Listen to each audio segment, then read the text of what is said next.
이 시간 함께 묵상하실 하나님의 말씀은 아모스서 8장 11절로부터 13절의 말씀입니다. 주 여호와의 말씀이니라. 보라, 날이 이를지라. 내가 기근을 땅에 보내리니 양식이 없어 주림이 아니며 물이 없어 가람이 아니요 여호와의 말씀을 듣지 못한 기갈이라. 사람이 이 바다에서 저 바다까지 북쪽에서 동쪽까지 비틀거리며 여호와의 말씀을 구하려고 돌아다녀도 얻지 못하리니 그날에 아름다운 처녀와 젊은 남자가 다 갈아여 쓰러지리라. 아멘. 리 하비 오스왈드는 1963년 11월 22일 미국 존 F 케네디 대통령을 암살한 전 미 해병대원이었습니다. 그는 대통령을 암살한 지 약 45분 후에는 그 지역의 거리에서 순찰 중이던 달라스 경찰관 티핏을 쏘아 살해했습니다. 그리고 근처의 영화관으로 도망간 그는 거기서 체포되었습니다. 그 이틀 뒤 형사들이 오스왈드를 달라스 경찰 본부 지하에서 인근의 교도소로 이송하던 중 달라스 나이트클럽의 소유자였던 잭 루비가 군중 속에서 나와 오스왈드에게 다가가 그의 배에 총을 쐈고 오스왈드는 그날 오후에 죽었습니다.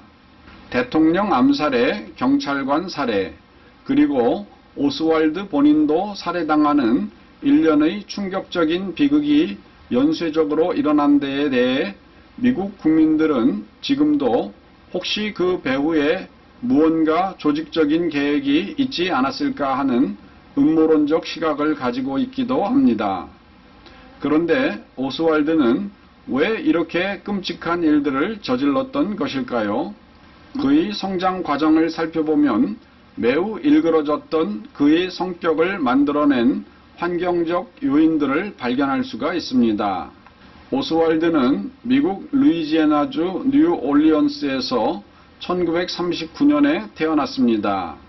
어머니는 몹시 거친 여자로서 3번을 결혼했는데 둘째 남편은 마누라에게 매맞기가 싫어서 헤어졌고 오스왈드의 아버지는 아기가 태어나기 며칠 전에 심장마비로 죽었습니다. 이후 어머니는 자기 생활에 바빠 아이를 잘 돌보지 않았기 때문에 오스왈드는 사랑다운 사랑을 못 받고 자라났습니다. 오스왈드가 13살 되었던 때 그 학교의 지도교사는 이 소녀는 사랑이란 말조차 모르는 아이 같다 라는 심한 평을 학생 기록부에 남겼을 정도였습니다. 이처럼 오스왈드는 매우 거칠고 힘든 어린 시절을 보냈는데 그는 고등학교 1학년을 중퇴하고 17살에 해병대에 자원 입대할 때까지 무려 22개 지역을 이사 다녔으며 12개의 학교를 옮겨 다녔습니다. 이러한 와중에 중학교 1학년 때에는 무단으로 학교를 결석하여서 소년원에서 정신과 검사를 받기도 하였습니다. 이때 의사는 오스왈드가 현재의 고통과 좌절을 도피하기 위해 생생한 환상적 삶을 만들어내고 거기에 빠져 살고 있다는 진단을 내렸습니다. 그리고 최종적으로 결론 짓기를 오스왈드에게는 정신분열적 특징과 수동적 공격 성향이 있는데 이는 정서적인 고독과 애정 결핍, 가정의 파괴, 어머니가 애정을 주지 않고 거부하는 태도 등으로 인해 마침내 그가 정서적으로 상당히 불안한 아이가 되었다는 것이었습니다. 결국 겨우 중학교를 마친 오스왈드는 고등학교에 입학하였지만 몇 달 뒤 17살에 해병대에 도피하듯 입대하였습니다. 하지만 그는 해병대에 있는 동안에도 2차례나 군법회의를 거쳐 투옥되기도 하였습니다. 결국 오스왈드는 해병대에서 제대하자마자 1959년 소련으로 망명하였고 거기서 러시아 여성과 결혼하였습니다. 그러다가 1962년에 아내와 함께 미국으로 돌아와서 결국 달라스에 정착했습니다. 하지만 그의 아내는 오스왈드의 고약한 성격이 너무나 싫어서 그를 집에서 내쫓았습니다. 이때 오스왈드는 아내 앞에서 무릎을 꿇고 빌었으나 그의 거친 성격을 너무나 잘 아는 아내는 끝내 함께 살 것을 거절했습니다. 이에 격분한 오스왈드는 그 어간 케네디 대통령이 달라스를 방문하자 1963년 11월 22일 텍사스 교과서 보관소 6층에서 케네디에게 총을 쏘아 그를 살해하였고 45분 뒤에는 순찰을 돌던 지역의 경찰관까지 살해하였습니다. 그리고 그 자신도 이틀 뒤 교도소로 후송되던 중 지역의 나이트클럽 운영자에게 총에 맞아 죽었는데 그때 오스왈드의 나이는 불과 24살이었습니다. 그렇습니다. 오스왈드의 비극에 대한 이유를 몇 마디의 말로 정의하거나 진단하기는 어렵습니다.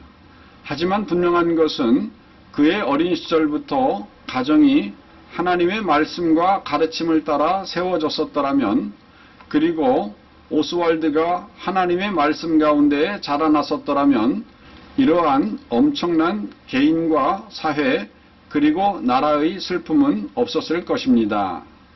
우리 인생은 떡으로만 살 수는 없습니다.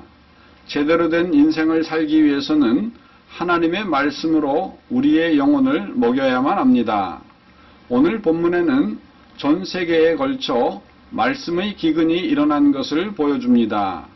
그로 인해 젊은 처녀와 총각들조차 비틀거리며 쓰러질 것이라고 표현하고 있습니다.